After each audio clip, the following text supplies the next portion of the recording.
Hello everyone, welcome to our channel.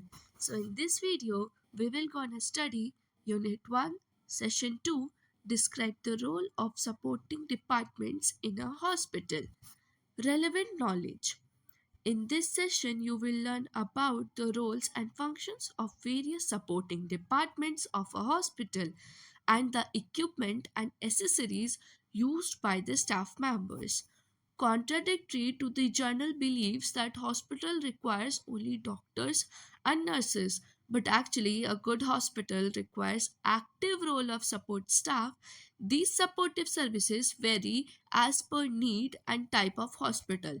तो इस session में हम पढ़ेंगे कि एक सपोर्टिंग डिपार्टमेंट का क्या क्या रोल होता है, क्या क्या काम होता है एक हॉस्पिटल में, एज वेल एज हम ये भी देखेंगे कि एक सपोर्टिव स्टाफ का जो एक मेंबर है वो क्या क्या टूल्स, क्या क्या इक्विपमेंट्स को यूज़ करता है। और लोगों को ऐसा लगता है कि एक हॉस्पिटल में हमें सिर्फ और सिर्फ डॉक्टर और नर्सेज की ज़रूरत होती है, बस डॉक्टर और नर्सेज हैं इज इक्वल्स टू हॉस्पिटल। पर नहीं, एक हॉस्पिटल में हमें एक एक्टिव सपोर्ट स्टाफ की ज़रूरत होती है। अब ये जो सपोर्टिव सर्विसेज है ना, ये बदल सकती हैं किसके बेसिस पे कि हॉस्पिटल कौन सा टाइप का है, क्या है and all. Moving to our very first supporting department which is kitchen dietary services. The dietary services has the responsibility for ensuring quality food service to the inpatients and according to their needs and doctor's advice. The dietitian ensures an optimal and appropriate diet requirement of the patient based on their needs and doctor's advice. The dietary services have significant impact on patient outcomes. For getting better from disease, improved nutrition is important. Also, in surgical patient for better wound healing, dietary advice is also crucial for OPD patients like children and pregnant mothers who need special nutritional requirement. तो देखो, एक जो dietary service होता है उसकी बहुत बड़ी एक रिस्पॉन्सिबिलिटी होती है पेशेंट के लिए कि उसको किस टाइप का डाइट उसको प्रोवाइड कराना है। अब ये डिपेंड करता है डॉक्टर की एडवाइस में और उस पेशेंट की जो हेल्थ है उसकी नीड पे, ठीक है। एक डाइटिशियन ये भी देखता है कि वो एकदम फिक्स्ड और सही टाइप का डाइट दे एक पेशेंट को डॉक्टर की एडवाइस पे। और जो डाइटरी सर्विसेज होती हैं उनका एक बहुत बड़ा इम्पैक्ट होता है पेशेंट की रिकवरी में। ओके, अब अगर एक कोई पेशेंट है उसको बीमार है, अब उसको बेटर करना है तो उसके लिए न्यूट्रिशन तो इम्पॉर्टेंट है ही। और साथ ही साथ जैसे कि ये सर्जिकल पेशेंट हो गया कि वो व्यक्ति उसकी सर्जरी हुई है, अब उसकी जो वुंड है, चोट है, उसको हील करने के लिए भी एक अच्छा न्यूट्रिशनल डाइट चाहिए ना। तो इट डिपेंड्स कि उसकी नीड क्या है as well as in doctor's advice. अब डाइटरी सर्विसेज ना ओपीडी पेशेंट्स के लिए भी बहुत ज़रूरी होती हैं। OPD stands for out patient department. अब वो कौन कौन से ओपीडी पेशेंट्स होते हैं उनमें से कुछ इंपॉर्टेंट है चिल्ड्रन और प्रेग्नेंट वुमेन्स। वो बच्चे जो कि थोड़े अंडर नरिश रह जाते हैं या फिर वो मदर्स जो कि अंडर नरिश रह जाती हैं, उन लोगों के लिए भी एक न्यूट्रिशनल डाइट बहुत ज़्यादा इम्पॉर्टेंट है। ये सारा कुछ किसके अंडर आ गया, हमारे किचन डाइटरी सर्विसेज के अंदर आ गया। Moving to our second supporting department, which is cleaning and laundry department. The cleaning and laundry department takes care of entire linen of the hospital. It has following functions: washing the dirty linens, repairing the torn linens, replacing condemned linens. तो देखो, सबसे पहले तो मैं ये बता देती हूँ कि लेनिन वर्ड का मतलब ही क्या होता है। ये ना एक टाइप का क्लॉथ है जो कि बहुत ज़्यादा स्मूथ होता है बट एज वेल एज काफ़ी स्ट्रॉन्ग होता है। तो इसको हॉस्पिटल के पिलो कवर्स, बेडशीट में यूज़ करते हैं, ठीक है। तो जो क्लीनिंग और लॉन्ड्री डिपार्टमेंट है उसका काम होता है कि जो गंदे हो गए हैं लेनिन्स उन्हें वो वॉश करे, ठीक है। टॉर्न का मतलब होता है फट जाना, तो जो फट गए लेनिन्स उनको रिपेयर कर दे। और जो कंडेम्ड का मतलब होता है एक ऐसा क्लॉथ जो कि अब यूज़ में नहीं आएगा, उसको वो रिप्लेस कर दे कि अब ये यूज़ में तो है नहीं तो क्यों इसको स्टोर करना, भाई इसको हटाओ और नया स्टॉक लाओ, ऐसा। Okay, This service is very essential to maintain the cleanliness in the hospital. The washed linens is prevents any subsequent infection in the ward. Certain areas like operating rooms, ICUs required not only washed linens but also its sterilization, which is the most important component of infection prevention. तो देखो, अगर एक Lenin को wash कर लिया है तब तो ठीक है, उसको नॉर्मल वार्ड में तो यूज़ कर ही सकते हो, पर अगर आपको उसे आईसीयू में या फिर ऑपरेटिंग थिएटर्स में यूज़ करना है तो उसका स्टेरिलाइजेशन तो इम्पॉर्टेंट है। स्टेरिलाइजेशन का मतलब होता है बेसिकली कि स्टेरिलाइज करना, जैसे उसका पूरे बैक्टीरियाज को रिमूव कर देना। ओके, क्यों ज़रूरी है? For the infection prevention. Moving to our next topic, housekeeping and sanitation. The housekeeping department has the main function of keeping the hospital clean. Sanitation in charge should train his employees in cleaning techniques that prevent the spread of disease. Cleaning is to remove organic matter which harbor bacteria is a traditional method of cleaning. Dusting is not very effective. Instead, other methods like vacuum cleanser should be used if feasible. It's the duty of everyone to keep the hospital clean. Areas like ICU and operation theater required round the clock service, as any deviation can have an impact on the outcome of patients. तो देखो, जो housekeeping department है उसका एक बहुत main function है hospital को clean रखने का, ठीक है, और सैनिटेशन इंचार्ज को उसके एम्प्लॉयज़ को अच्छे से ट्रेन करके रख देना चाहिए क्लीनिंग टेक्निक्स के बारे में।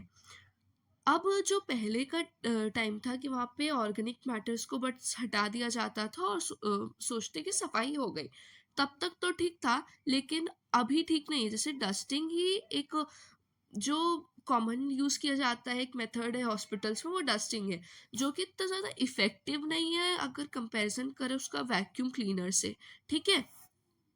हमें वैक्यूम क्लीनर ही यूज़ करना चाहिए, पर तब जब वो फिजिबल हो, जब हम उसे खरीद सके, मतलब ज़्यादा कॉस्टली ना लगे हमें, हमारे बजट में हो basically.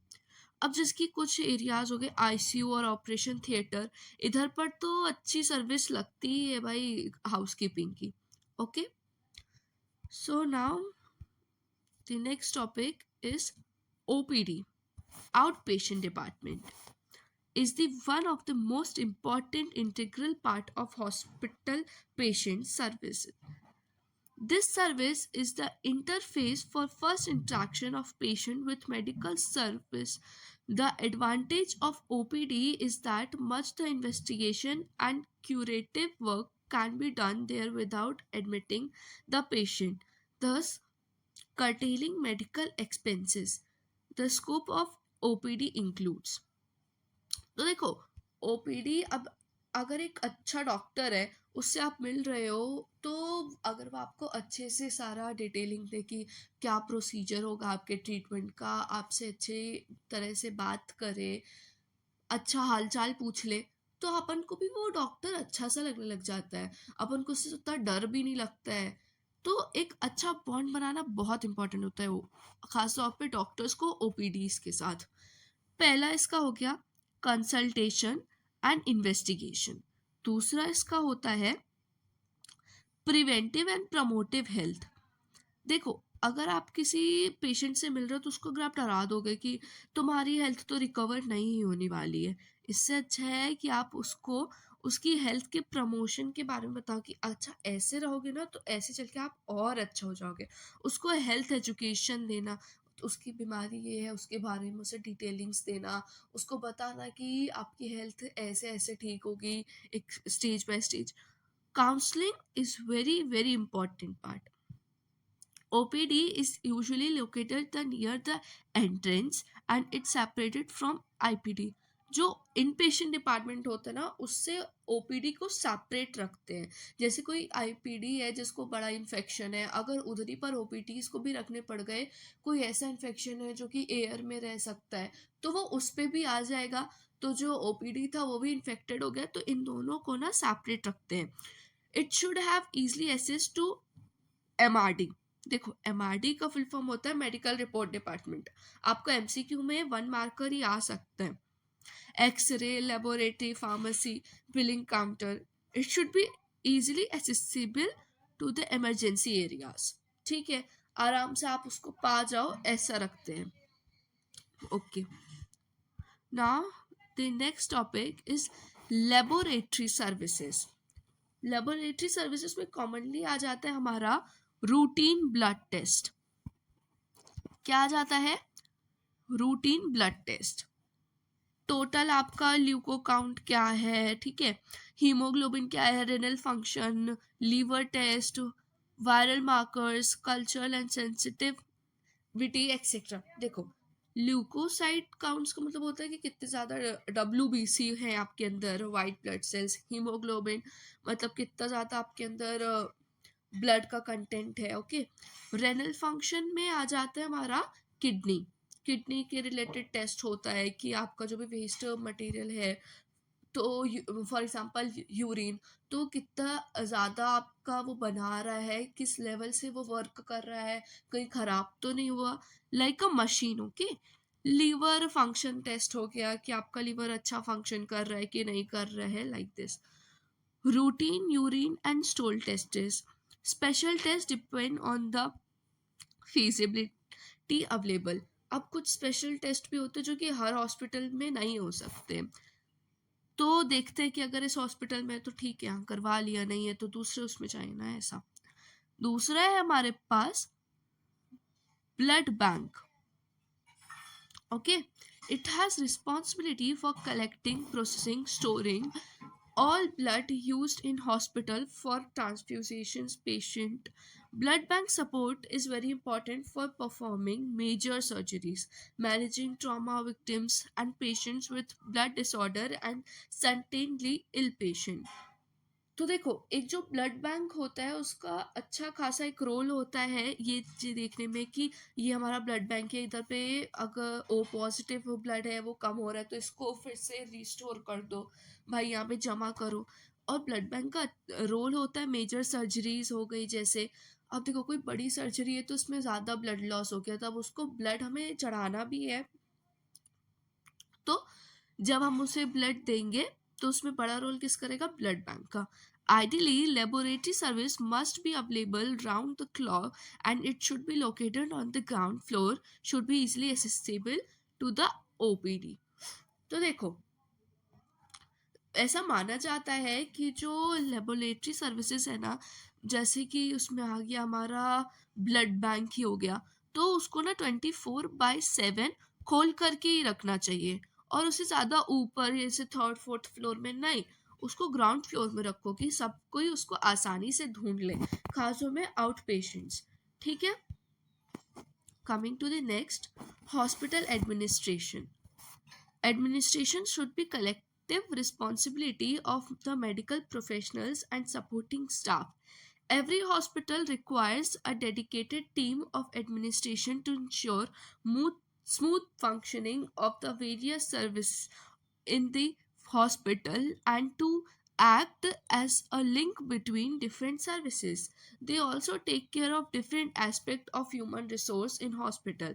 The administrative staff, depending up to the size of the hospital, is usually headed by the medical superintendent. तो एक जो हॉस्पिटल का एडमिनिस्ट्रेशन का मतलब समझ लो कि एक हॉस्पिटल है अगर, तो उसमें जैसे क्या क्या काम कहाँ कहाँ हो रहा है, कहाँ पर कौन सा डिपार्टमेंट है, उसमें क्या चीज़ कैसी चल रही है, एक अच्छी स्मूथ फंक्शनिंग चले हॉस्पिटल की, कहीं पर भी कोई गड़बड़ ना आ जाए, उसका रोल वो रोल होता है hospital administration. So the next topic is MRD. MRD stands for medical report department. The purpose of this department is to ensure appropriate storage of medical record of the patient. This is essential for better patient care follow-ups, managing medical legal aspects.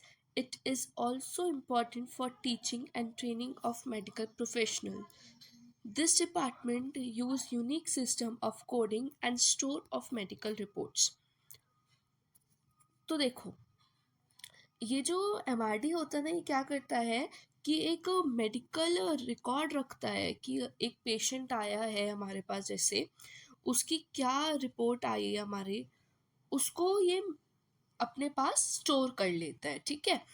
इससे क्या होता है कि वो लोग check कर करके उसका ट्रीटमेंट कर देते हैं, कुछ भी आगे पीछे नहीं होता है, उन्हें पता रहता है कि कौन सी मेडिसिन हम पहले प्रिस्क्राइब कर चुके हैं। हम एक व्यक्ति अगर 10 लोगों का एक दिन में ट्रीटमेंट कर रहा है तो सबका तो प्रिस्क्रिप्शन याद नहीं कर पाएगा, तो उसके पास एक ही सिस्टम होता है।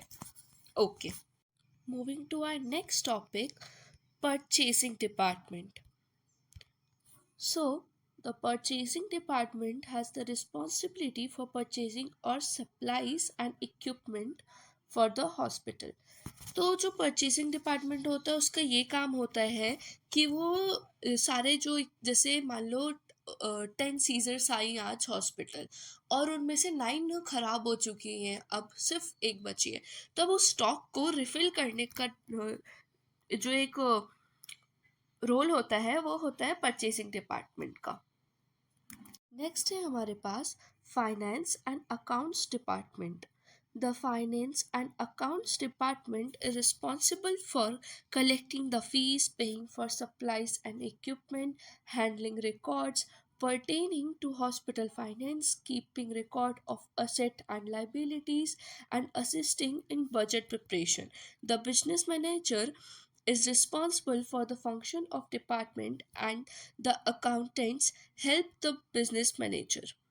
तो देखो, जो फाइनेंस वाला डिपार्टमेंट है हमारा, वो रिस्पॉन्सिबल होता है कि किसने कितनी फीस दी उसका रिकॉर्ड बना लो। आज जैसे परचेसिंग डिपार्टमेंट ने सप्लाईज को खरीद लिया, ठीक है, अब उन्होंने सप्लाईज खरीदा पर उसका रिकॉर्ड किसके पास रहेगा, हमारे फाइनेंस डिपार्टमेंट के पास, ठीक है। अब ये भी देखता है कि क्या क्या एसेट्स हैं हमारे, क्या क्या लाइबिलिटीज़। एसेट का मतलब होता है कि क्या क्या फ़ायदे हैं हमारे, और लाइबिलिटीज़ का मतलब क्या क्या कमज़ोरियाँ हैं हमारी। ये सारा कुछ भी फाइनेंस डिपार्टमेंट ही मैनेज कर लेता है। जो फाइनेंस डिपार्टमेंट का रोल होता है हॉस्पिटल में, सेम वही रोल बिजनेस मैनेजर का होता है एक बिजनेस में, ठीक है। सो सेशन तो हो गया है यहीं पर कंप्लीट, बट मैं एक क्वेश्चन बता रही हूँ जो कि मैक्सिमम टाइम तो 5 मार्कर ही आता है बोर्ड्स में, बट अगर आपको 5 मार्कर आए तो आप उसमें 5 ऑप्शंस लिख दीजिएगा, 3 मार्कर आए तो 3 और 4, 2 मार्कर आए तो 2 और 3, ऐसे करके लिख दीजिएगा, तो आपको मार्क्स पूरे मिलेंगे, आपके मार्क्स नहीं कटेंगे। ओके, तो क्वेश्चन आ सकता है, describe the role of supporting departments in a hospital. Maximum time ये आता है 5 मार्कर। अब आपके एग्जाम में जो भी आए आप उस हिसाब से लिख दीजिएगा। And I hope you all found the video helpful, so please subscribe to the channel and don't forget to like and share, and thank you for watching.